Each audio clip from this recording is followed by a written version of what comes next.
So thrilled to have Chase with us today.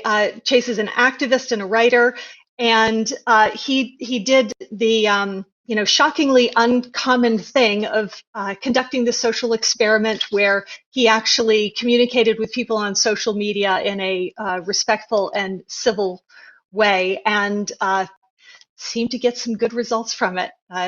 Chase, tell us about what your experiment showed you.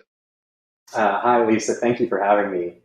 I, like many people, have leaned into some of those angrier, more reactive moments on social media, where the point of the communication wasn't so much the message, but the bite or the wittiest comment. And it didn't do me any favors. It didn't make me feel any better. And it really limited the ability to have profound communication with people.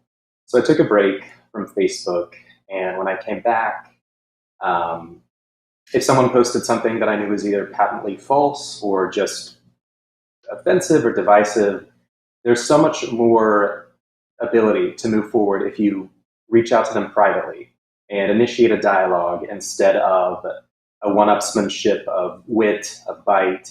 And it was tough, and it took a little bit of learning and a little bit of humility to get there. But even though I don't know how to measure who's going to change their vote or their philosophy, it feels more powerful and effective to approach the people with whom you disagree vehemently with a level of respect and compassion.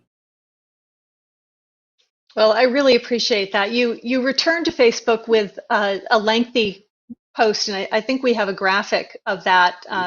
We wanted to highlight a little bit of what it was that you said in that original post of yours. Let's see if we can bring that up.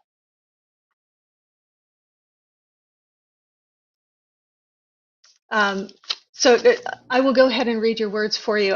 When possible, and I say this more to myself than anyone reading this, practice compassion. Forget for 1 second who voted for whom. In public, be calm and sensible. And I've got a little bit of my screen blocked, so I will let you complete the end of that. I think, and I'm sorry, it's a little bit blocked for me too, but the point being, Okay. no, I think this was also addressing the pandemic too, and just reach out to people. We shouldn't extend compassion to people, especially right now, simply based on their political affiliation. Uh, I think that was just the kind of the ending point of that message. So you have been a Republican voter in the past and grew up in a conservative family.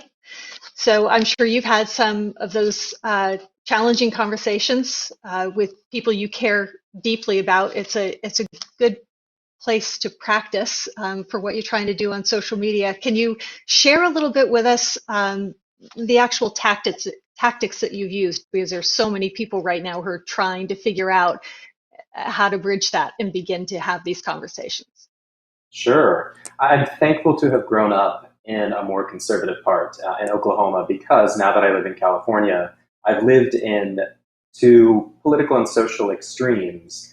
And so I've learned firsthand just by my relationships with people that you can't minimize people simply to their politics. Uh, Coming out of the closet, I received support from people with whom I disagreed politically, socially, spiritually. It wasn't just Democrats and liberals embraced me, and Republicans and conservatives judged me. I was welcomed with open arms. And I've also certainly had more heated discussions that weren't as productive with my family and friends. And it was the point that really illustrated this for me was when I came out of the closet. I had earned a little bit of anger just from growing up being bullied, but if I had taken that and immediately given people an ultimatum and said, you accept me now on these terms and immediately, there's no room for growth. There's no room to learn and to really listen to people's viewpoints. And it's not always easy. And I certainly understand, especially with everything at stake right now, people wanting to be angry and people wanting to react strongly. But just a little bit of patience, you have a much more better opportunity to get through to someone and you'll feel better about it. Anytime I did in the past post something that was snarky or insulting or condescending, minutes, hours after posting it, I didn't feel good about it. And so it does take a little bit of conviction and patience. But with my friends and family approaching the topics of politics and how this election does affect me personally, that same approach that I used to come out of the closet has served me better. And again, it may not immediately change anyone's perspective, but you have a much better chance treating them as humans as opposed to whatever their political party is. Yeah, I think that's a wonderful point. Social media has allowed us to really strip away people's humanity. It gives us that little bit of distance. At the same time, we feel like we know people better because we have a window into their world, and at the same time, we really don't know these people we're encountering on social media at all. So I appreciate so much the idea that you can reach out to another person's humanity by sharing a piece of yourself and being Yeah, honest and vulnerable. we can't take hundreds of millions of people and simply think that they all have the same experience, the same perspective. You don't know how someone was raised. You don't know what they've struggled with in their own lives. You don't know their level of mental health. And again, as I said in that post, I say this as much to myself as anybody else. Uh, it's I understand the anger. I understand the anger about the environment, about Black lives, about everything on the table right now. And it is powerful and it is important to speak up and use your voice. What I've learned is there are ways to use that voice and to take that anger, take that outrage, and just for your own well being, express it in a way that is far more loving and therefore effective. Yeah, Chase, it kind of makes me think of one of my favorite songs of all time is by Tim McGraw called "Humble and Kind." Yeah. That we all would be better served, kind of looking at our own selves and trying to project our best selves. Which social media is such a dumpster fire of our innermost thoughts without any Yeah. filter, reacting emotionally and immediately. Um, yeah, and I feel like it's something that's gotten so much worse in the last 4 years. Certainly, I mean, we have, for better or worse, a president whose primary vehicle of communication is social media and Twitter, and that's changed so much about how all of us experience politics and how we talk about politics, and particularly when you have a president who seems to enjoy name calling and being very harsh and judgmental.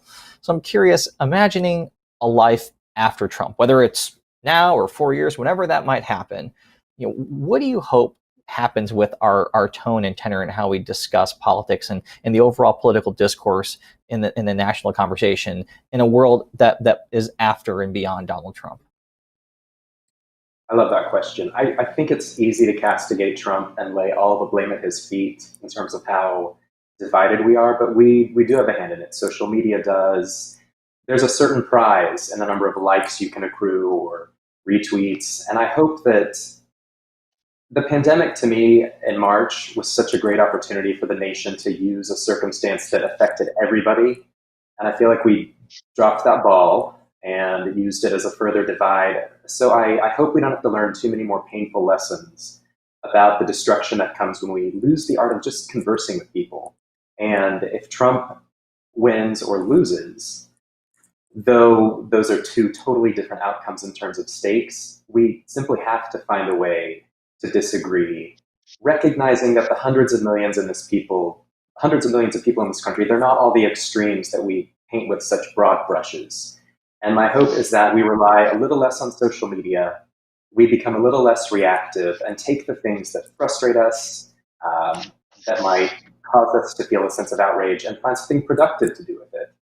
The difference between fuming over a tweet or joining a grassroots campaign, finding something you can do, even if it feels small, those small steps are what lead to bigger steps. And I would just encourage people to find ways to be present, to not let their beliefs, their self-worth, or their reactions be based on a system, social media, that is designed for people to put a certain almost humanless foot forward. And I think that comes from Well, conversation. yeah, absolutely. Uh, Chase, it's been such a pleasure to have you on today. It's wonderful to have someone who's setting such a good example for all of us.